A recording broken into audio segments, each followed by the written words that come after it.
the choir of St. Joseph's in Geneva, Switzerland. This resolute lady, president of the choir, is not only at home on this floor, but also on this one. The United Nations in Geneva. For 13 years now, she is the representative of the Sovereign Military Order of Malta to the United Nations here in Geneva. During the months of November-December last year, the ambassador was a busy bee. We selected 3 of her important statements related to refugees and migrants and reviewed and discussed them with her. Civil society actors, mainly local NGOs, as well as faith-based organizations and religious institutions, have an excellent understanding of local and cultural context and are very efficient at using local networks.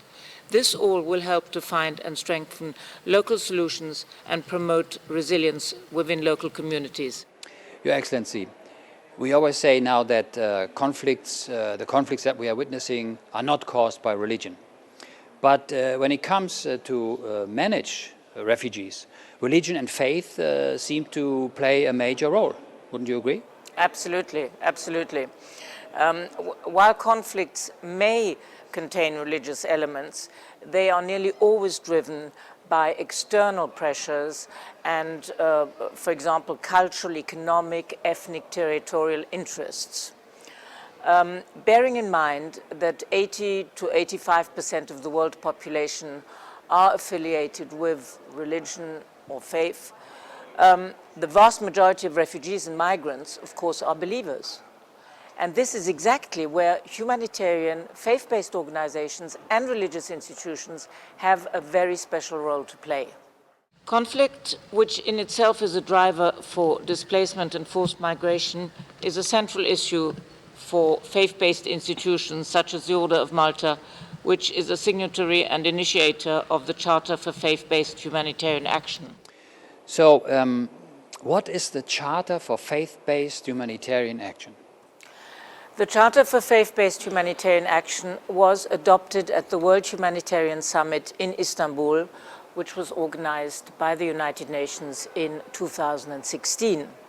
So, the Order of Malta was instrumental in writing and formulating the Charter? Exactly. We belonged to a large group of religious and faith-based organizations around the world who were being permanently consulted by the organizers of the summit in New York.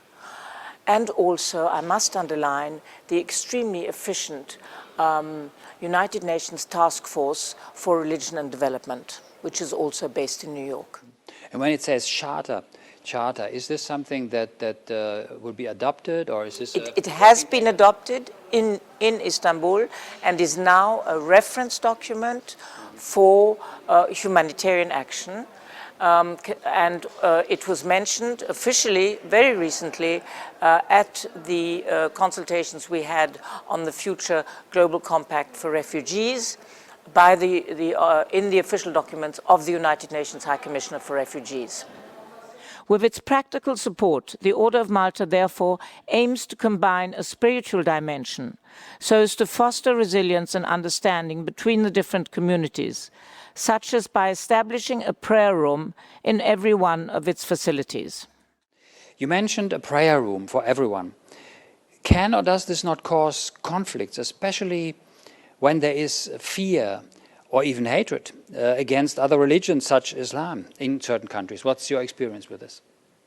Religious freedom is a basic human right, enshrined in Article 18 of the Universal Declaration of Human Rights.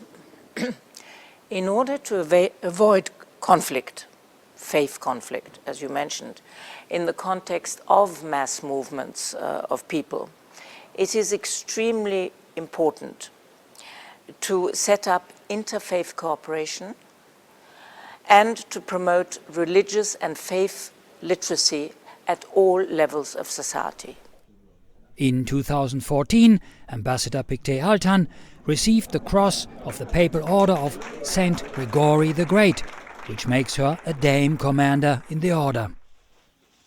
Born in Austria into a Catholic family, raised by Benedictine nuns, Ambassador Pictet-Althann combines her faith and humanitarian work serving the Order of Malta at the UN Geneva.